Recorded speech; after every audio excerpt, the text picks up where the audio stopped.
Hi, you are at level 7 out of 30 easy steps to learn everything you need to know about Einstein's theory on special relativity.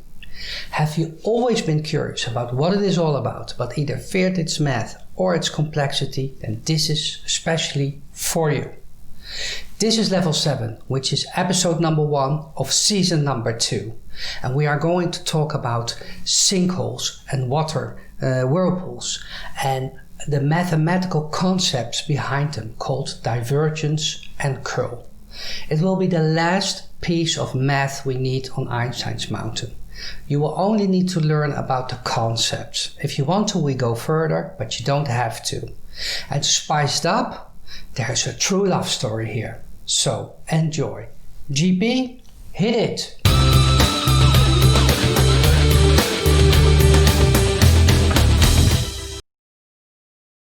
Today we are going to talk about sinkholes and whirlpools and the mathematical concepts behind them called divergence and curl.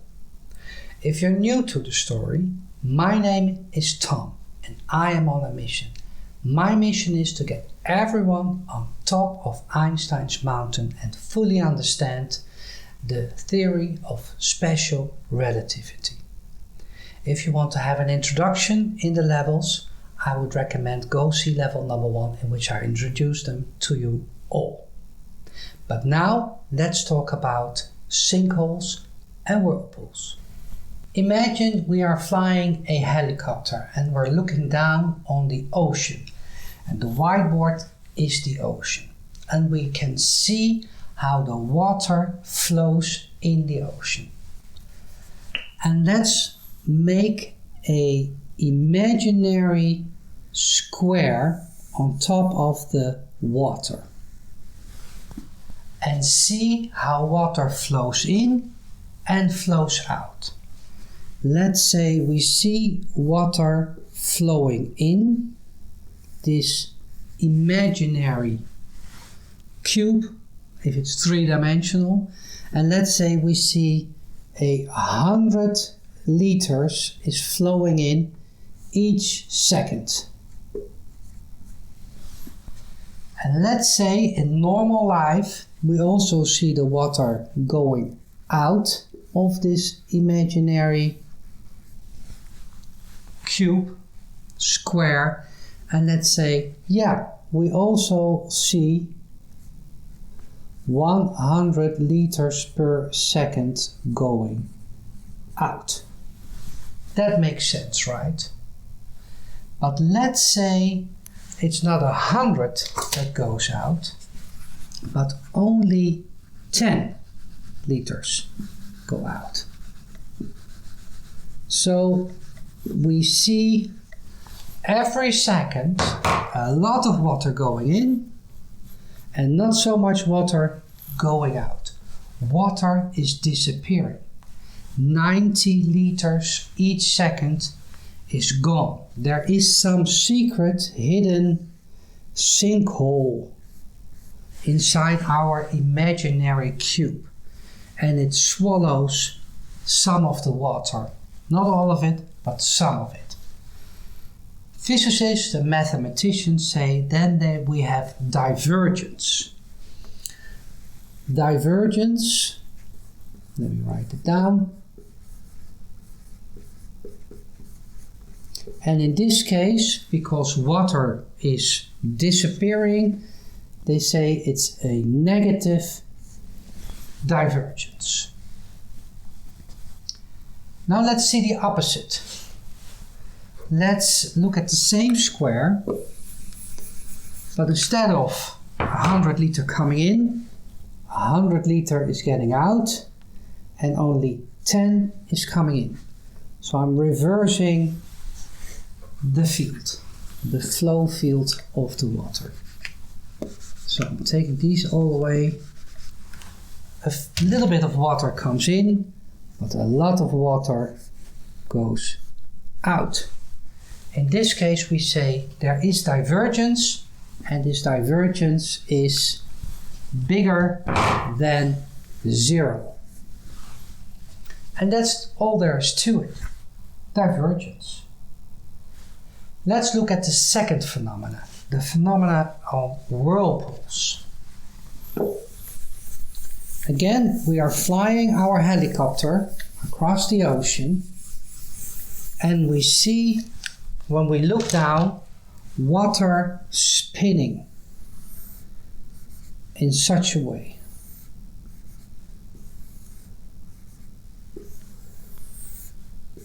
In this case, not counterclockwise, clockwise. There's a clockwise curl. There's a whirlpool, right? And instead of that the water is being sucked in, the water is just spinning. And physicists and mathematicians call this curl. And if the curl is clockwise, they say it has a negative curl. I don't know why. I would have picked positive. And if it's counterclockwise, they would say it's positive, greater than 0. So, and this is what we would say a whirlpool. So that's basically all there is to it at this level. We have whirlpools, curly things, and we have divergence. Either water is created and flowing outwards, or water is being eaten and it's flowing inwards. And that's basically all we need to continue to the next levels. But before you can get to the next level, let's look a little bit deeper on the next slide. Stuff to remember for future levels. It's not that much. Let's say we have a vector field, a three-dimensional vector field. If you want to know, we introduced vector fields at level number, let me look at my notes, level number 3. We talked about vectors and vector fields. So I'm assuming you're familiar with that you took that single level, that step. And we are looking down from our helicopter, and we see that the water is flowing inwards to a single point in the middle. Then we would say, hey, we have negative divergence. The flow lines are all diverting to each other. Well, they're converging, I would say, and that's why it's negative divergence. So I could draw it like this. Vectors in a vector field, in this case the vectors are the direction and the strength of the water flow, and if it's all going to one single point, we say divergence. And here, this is you have to remember. Mathematicians, evil ones, I have to add, made a detector. They made a detector, a mathematical detector, to see if there's divergence inside a vector field. And they used secret symbols. Evil ones, in this case, a triangle. Not the one we learned previously when we talked about calculus in level number 4. No, they took the delta and they put it upside down. And they introduced a dot, a big dot between the triangle and the vector field. And this is something called the dot product. All you have to remember is what is divergence, and mathematicians are able to tell if there is divergence somewhere in the vector field. And the way they describe it, the notation is this strange triangle with the dot applied on the vector field. And if it gives you a number below 0, you know there's sinkholes. The other way around, if we see real divergence, like stuff is flowing outwards, like stuff is being created somewhere, we talk about positive divergence. And again, there could be a water source or a fountain. They use this secret triangle with the dot to detect if it's there. The third one we looked at was curl. In this case, we see a whirlpool. The water is flowing clockwise, which means which is not intuitive, I would say, but a clockwise divergence would say a negative curl. Here we see it again. And they made a detector for curl as well. In this case, it's not the dot. They use an x. And the x is the cross product. The cross product between the mysterious delta and the vector field v. And this is what we call curl. So this is what you need to remember, just conceptually. Another thing is this one. I mean, the divergence results in a number, in a scalar. But curl needs to tell you how much is the curliness, and it needs to tell you a direction. It's either clockwise or counterclockwise. So what do we use when we want to have the amplitude, the length or the strength of something and its direction? Of course, a vector. That's exactly what a vector is for. So when you take the curl of a vector field, out comes another vector field. And you could do the curl operator again. And we will see in future levels that it's really convenient to do the curl of the curl. So you just put in the curl operator with the cross product twice. And now take a deep breath. Mathematicians abbreviated it like this. Again, the deltas. Well, not the deltas upside down. Some with the dot product operator, some with a square, some with nothing. It's totally unreadable, and that's why I've told you many times in previous levels, mathematicians are just evil people. But, this is good for detecting waves later. So I want you to remember divergence, negative, positive, curl, clockwise, counterclockwise. Mathematicians know how to detect divergence and curl inside a vector field. And if you take the curl, you can do it again. That's enough on the conceptual level. So now it's decision time. You need to decide, am I ready for level 8? I would say you're ready for level 8. From a conceptual point of view, you can now go to level 8. You're good to go. But if you are brave and you want to know more, we will deep dive. And we will not only deep dive, as you saw, there will be a love story. GP, our gracious physicist, will fall in love with EM, our evil mathematician. So if you want to know about that love story, you will have to deep dive into the matter. When I previewed my episodes 1 to 6, many people asked me, Tom, you need to put more into the movies. Where are we? Where are we coming from? Where are we going? And they didn't listen. They didn't listen at level number 1. Why I explicitly said, do not look back on Einstein's mountain, and do not look forward. Because it's a huge story. It's a big story with many, many steps. Do not occupy your brain with previous or future steps. Be in the here and the now. And still, they wanted it. So here, especially for those, where did we come from and where are we going? So, we introduced basics like algebra, vectors. We did calculus, which was tough, right? Derivatives and integrals. But in the end, integrals are all about adding stuff, and derivatives is all about looking at changing stuff and stuff that changes. That's all there is to it. In this level, we will look at angles, trigonometry. Yes, don't panic. It will be easy, I promise. Then we can look at the dot product, which we saw, the mysterious dot, and the mysterious cross product. And with these new tools, we can go a little bit further and we can actually look at how to calculate divergence in a vector field. And if you combine this with Coulomb's law, which we looked at level 6, the electrostatic force, then you are ready for the next levels in which we will meet Gauss, Ørsted and Faraday. The cross product will allow us to actually calculate curl. And if we know curl and we know all about Gauss, Ørsted and Faraday, we will be at level number 11.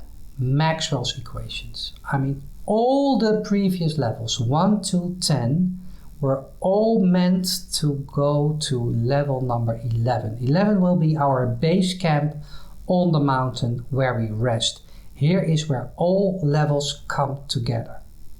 And from base camp we can move on by looking at the curl of the curl, and we will slowly go into waves. But I'm way ahead of myself, so please ignore this.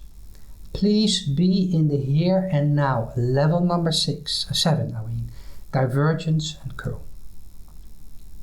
So we're looking at angles first. We learned in level 2, when we talked about vectors, there are several methods to describe a vector. This is a two-dimensional vector, and if we apply method number 2, we give you the length and the angle the vector is making with the horizontal. And if you know the length and the angle, I can give you a piece of paper and a pen and you can draw the vector. You're done, right? So what about this angle? Well, this angle needs to have a unit of measurement. It's either degrees or radians. Well, let's look at degrees. Do you remember this one? I forgot how it's called in English. In Dutch it's called geodriehoek. Yes, you heard it right. Geodriehoek. But in English I'm sure it has a different name. And you can take your triangle, move it on top of the vector, and then read on the triangle how many degrees alpha is. Let's zoom in. In this case, it's approximately 45 degrees. And there you go. You've mastered angles. That's all there is to it. Let's go to trigonometry. For those who are now screaming, no trigonometry. I mean, I almost dropped out of high school because of trigonometry. Do not fear it. It's your friend.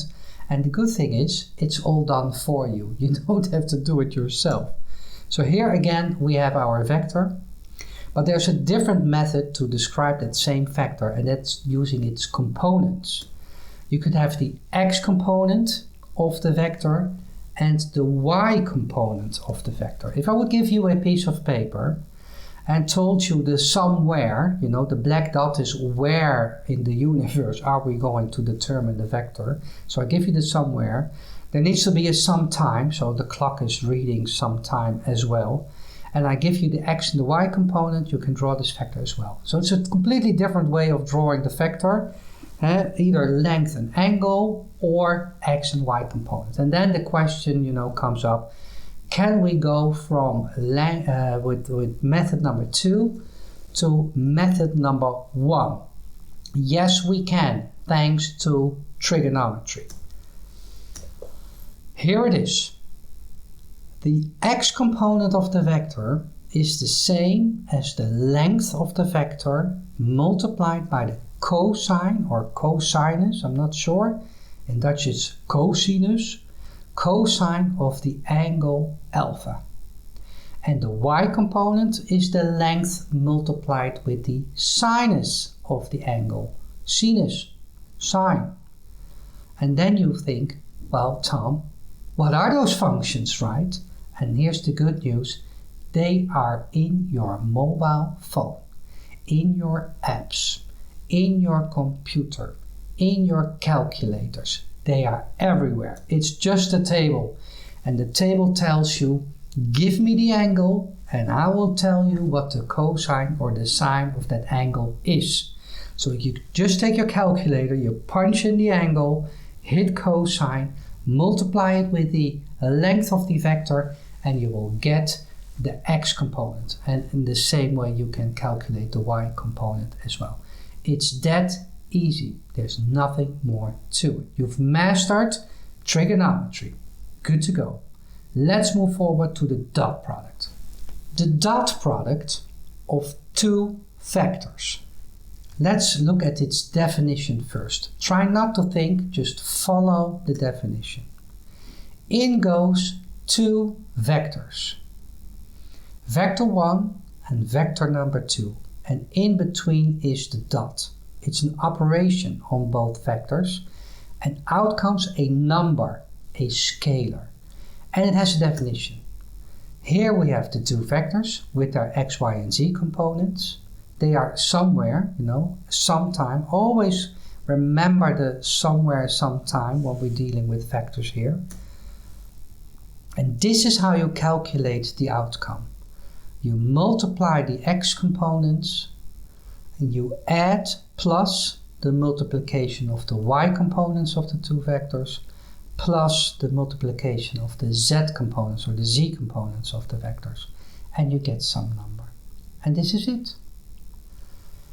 If you want to know more, if you want to know why and what is the physical meaning or the meaning at all and how does this make sense, why would you do this, it's not in this level, because there are great explanations and animations for this all over the place. Just go online and search for dot product and you will find beautiful pieces. So it's not my purpose or goal or our goal on Einstein Mountain to fully understand the fundamentals of the dot product. For us it's just a tool. How can we use this tool? This is how we use the tool. This is what the tool what defines how to do it. But I will tell you, there is a second way to get to the same number, the same outcome. And the second way is like this.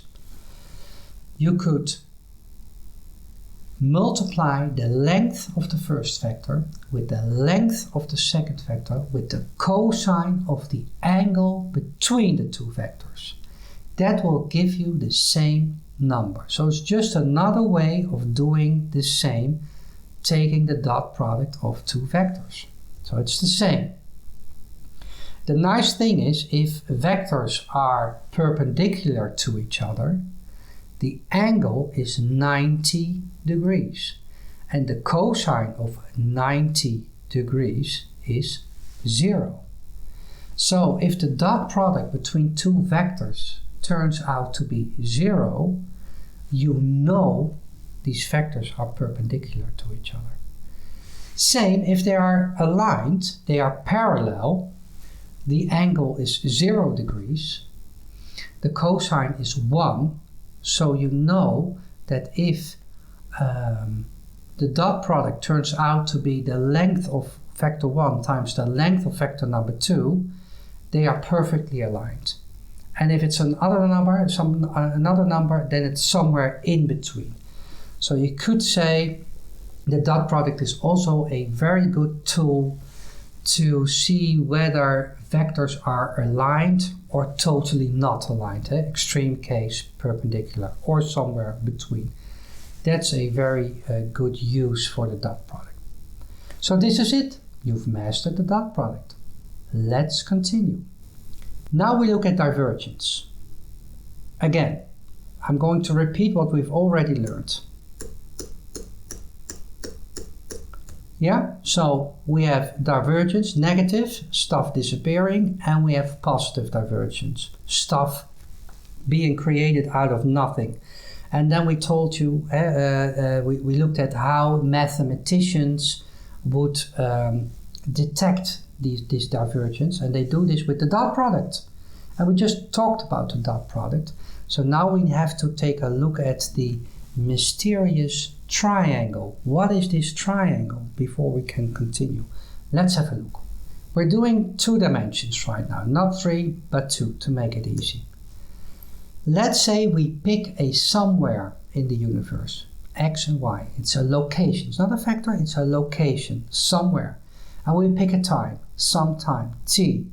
And at that point, at that somewhere, at that some time, we look at the vector field equations and they will tell us the vector in the x and the y direction, the x component and the y component. There they go. I'm not giving you a particular example. It could be anything. In this case, it's just a generic vector field equation.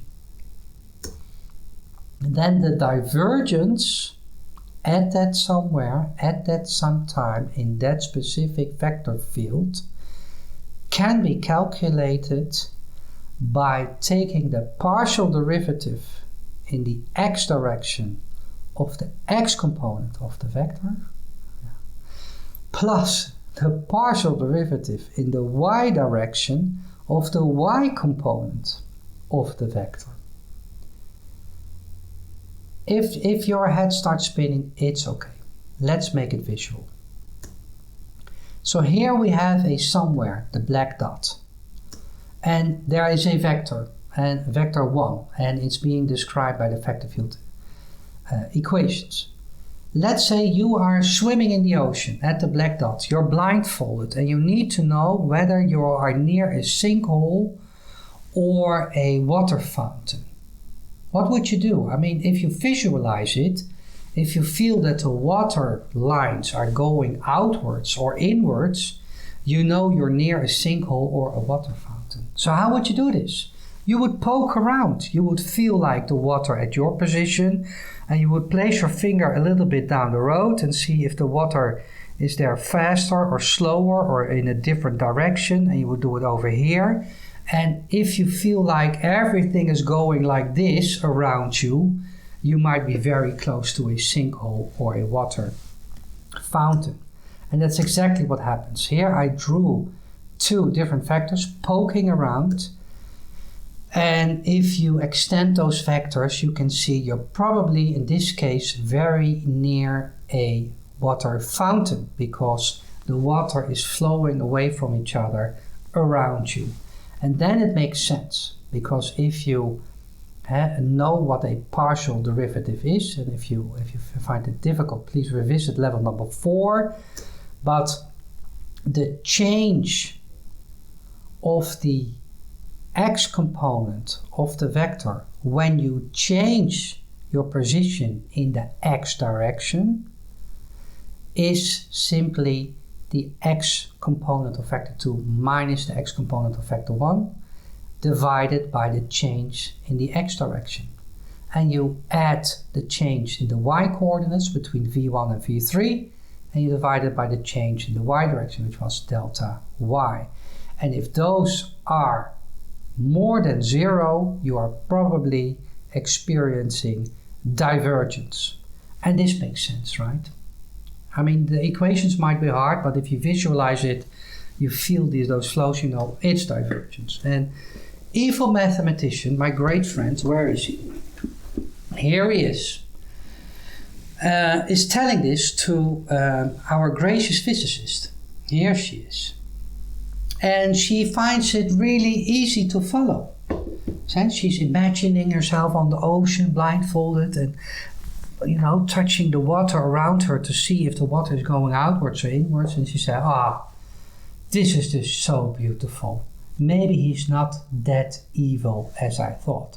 In fact, she falls in love with the mathematician. She really did. There it is. GP hooks up with EM because he was able to tell it without being evil. But then things started to change. What happens if you tell an evil mathematician that you have fallen in love with him or her? They go crazy. And that's what happened. Let's look at the next slide. What happened?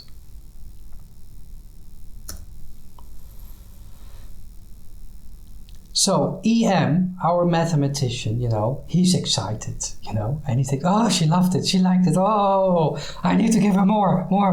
I'm going 3-dimensional. So he tells her, I explained it in 2 dimensions. Let me explain it to you in 3 dimensions. And she's like, well, okay, I don't need it necessarily, but, I like your passion. Please continue.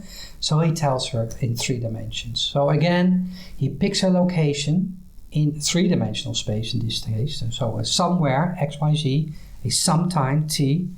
And he says, well, the divergence is just as it was in the 2D example, but now we add the partial derivative in the 3rd direction, the z or z direction, of the 3rd component of the vector, s.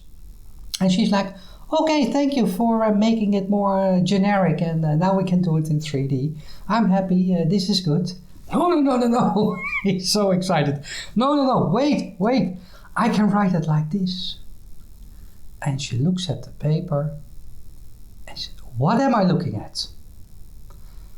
I see, well, it's not a vector, it's a column with 3 partial derivatives, like being operators or something, and then you do the dot product with Q, R, and S. And if I apply the definition of the dot product, which we just learned, I get exactly what was on the left-hand side of the equal sign. But why would you note it down like this? Well, he doesn't hear. Evil mathematician is fully excited. Oh, it's great. This looks really complicated. I'm going to introduce a new secret symbol, a triangle. And he says, why? Well, we already have triangles in math, but this one, I turn it upside down, but people probably will not see this and they will get terribly confused. I love it. It's evilness all over. So he introduces the secret triangle, which is the vector. Well, it's not really a vector, but the 3 partial derivatives written like a vector, and he is aesthetic. And then he gives it a name. He calls it the Dell-operated nebula. And he is jumping up and down. And he is so happy that no one on Earth will ever understand that the divergence inside a vector field, which is conceptually an easy thing to understand, is the dot product between some mysterious triangle and the vector field. And GP looks at him, jumping up and down through the house. And then she breaks up with him. It's just not, it's too much evilness, and she didn't like him. So she breaks, they both break their heart. It's done, So now you know what happens to evil mathematicians if you give them credits. Don't give them credits. Okay, let's move on. Now we will look at the cross product between 2 vectors. It has very many similarities with the dot product, but then just a little bit different. So again, 2 vectors go in, and instead of the dot, we use the X, a big X. It's not a normal multiplication, no, it's called the cross product.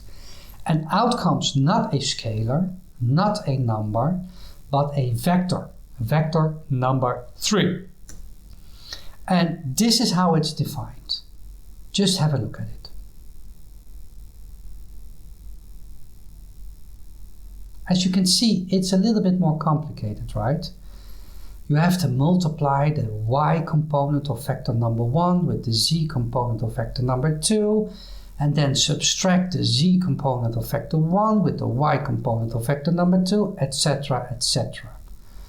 Again, if you want to know why this makes sense, what is the meaning from a mathematical or physical point of view, there are great explanations of this. I do have some animations in a while, but I'm not trying to fully uncover everything there is all about. I need to know about cross product. You don't need to know.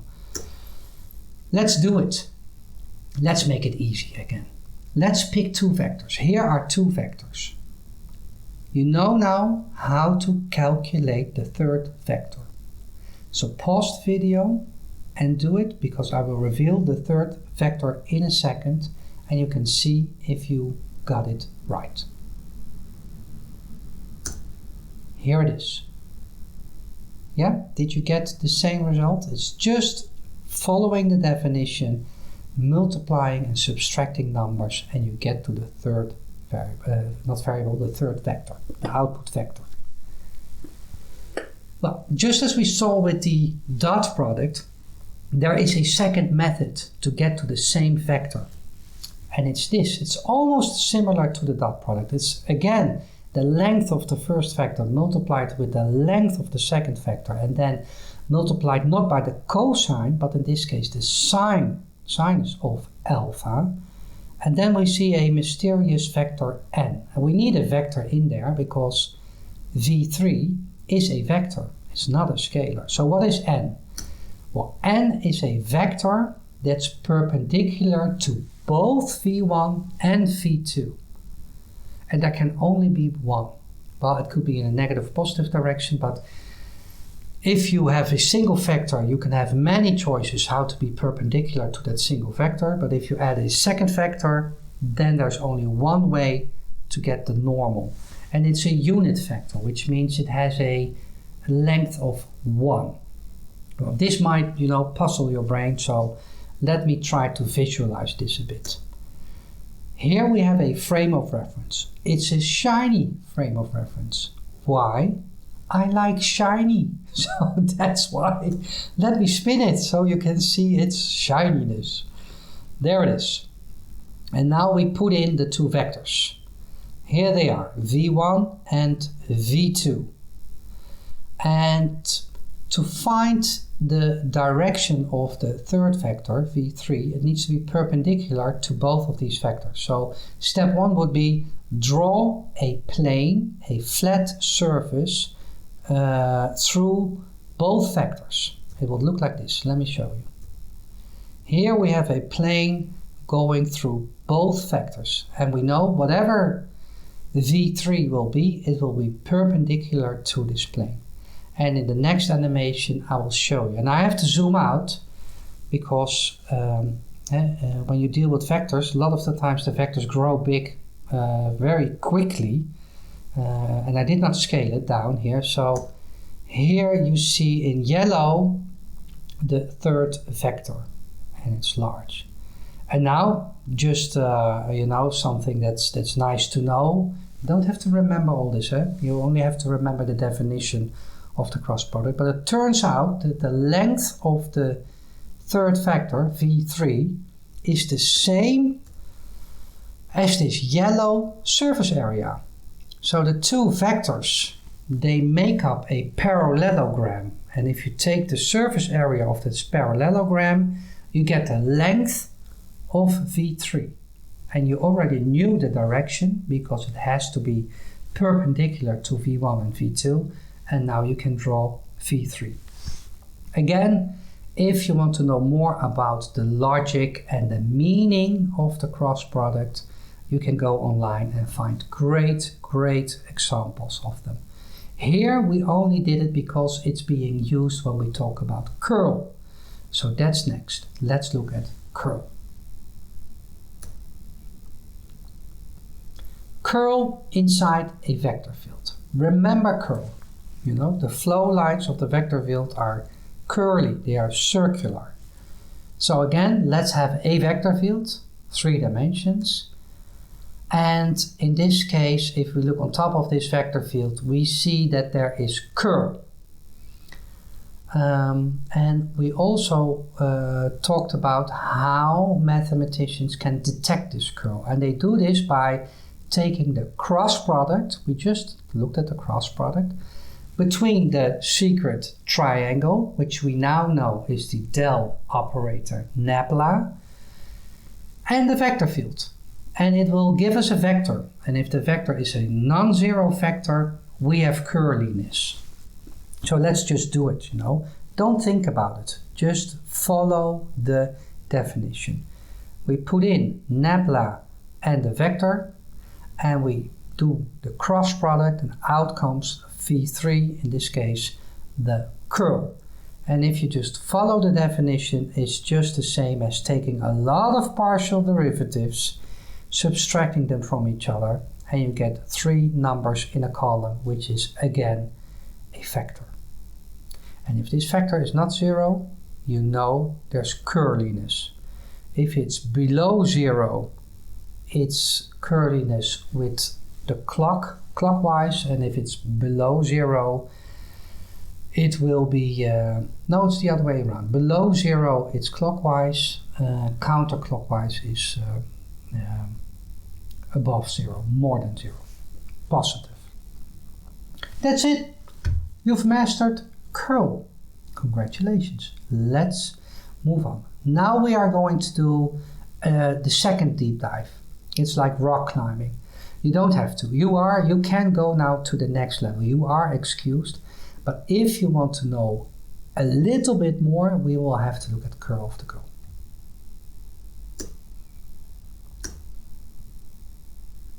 Rock climbing. There we go. Curl of the curl. The last piece. I asked myself the question, why would you ever take the curl of the curl? And after a lot of thinking, the best answer I could come up with was, why not? because we can. So, let's do this. Just again, don't think too much. Only follow the definition of curl. So in this case, we already knew what the curl of a vector field is, and now we apply the cross product with the Nabla operator again. Take coffee, be patient, be very precise, have a paper bag in case you start hyperventilating, because this is what it looks like. Boom! A lot of partial derivatives, because we took the curl of the curl, we get more partial derivatives. So this is how it looks like. It's not difficult. I mean, that's my point the whole time. You need to be extremely precise, but you can just follow the definition without thinking. Just do what the definition tells you, write it down, and you will get to this. Next would be shuffle. We are shuffling it. So I did not change anything, but every component or every piece of that vector with a plus sign in front of it, we move to the left, and everything with a negative sign, we move to the right. So it's still exactly the same. Nothing happened, nothing changed, we only shuffled stuff around. And then it looks like this.